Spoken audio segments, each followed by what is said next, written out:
Those of you who've consumed the speculative fiction side of my content will have gathered that I have a deep and abiding interest in the subject of gods and immortality, pondering on what such beings would be like, both physically and psychologically, as well as wondering what I would do with forever time. But none of that's what I wanted to address here with this video. No. As with many of my more provocative thought pieces, this is the top rung of a strange evolutionary stepladder, which begun as a simple categorical chart of long-lived characters, with the ultimate goal of locating and exploring the oldest sentient being in all of fiction. This was not a very well-conceived plot, I admit, as you will have doubtlessly already proven to yourself through the abundance of beings who live beyond the stretch and grasp of time, space, and/or comprehensible reality itself, which have populated your mind by my mere utterance.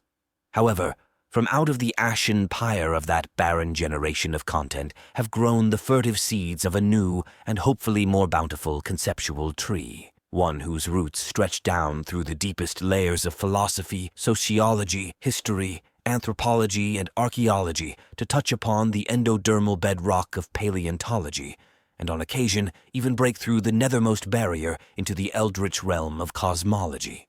You might reasonably be wondering just what the hell I'm even saying, to which you might just answer that I'm high, on a few trees short of a forest, or have been spending more than a doctor-recommended amount of time reading the Necronomicon. And to your credit, 2 of those 3 things are factually correct. I'll leave it to your individual judgment to determine which.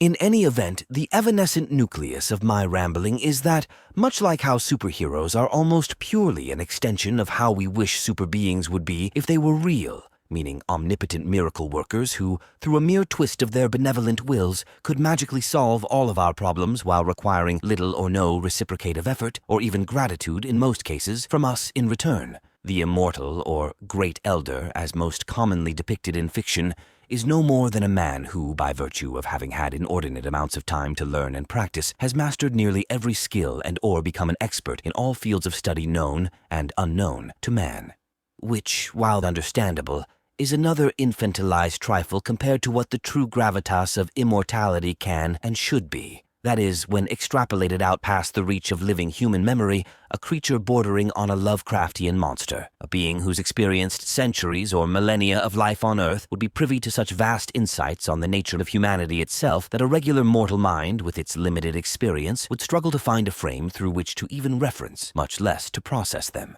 For example, where any acolyte of history might well be able to prattle off the kings of England and quote the fights historical, from Marathon to Waterloo in order categorical, a learned novitiate in anthropology would see the warp and weft of cultures, threading, sewing, and bleeding through from one age, period, and aeon to the next. But always, in these cases, the content would be filtered through a kaleidoscope of zeitgeist lenses, each one more or less refractory and distorted depending on the origins, number of intermediary translators and interpreters the source had gone through.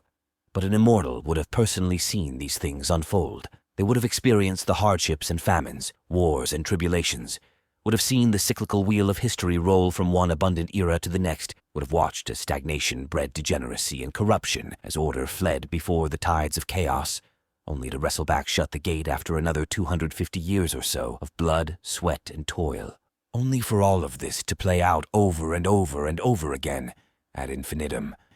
In short, an ancient being would not merely know, but deeply feel the full immensity of truth beneath the line, "There is nothing new under the sun." And it follows then, too, if we think of old ones, old gods, or ancient dragons, whose lifespans can be clocked with the cores of glacial ice or geological rock strata, they would have knowledge of celestial or cosmic patterns that the whole of humanity itself is too young and inexperienced to even imagine, let alone comprehend. But again, this is all just my take on an unquantifiably venerable subject. Let me know what you think down below. And as always, leave a like and subscribe. Check out my books on Amazon if you're a fan of the sorts of fantastical esoterica I cover on this channel, or maybe just drop a coin in my tip jar if full-length novel reads aren't your style, but you still feel like supporting me financially. And with all that usual YouTuber tripe said and done, until next time, stay safe, stay sane. In the words of Howard Phillips Lovecraft himself, that is not dead which can eternal lie, and with strange eons even death may die, and far more pertinently than normal, may peace go with you.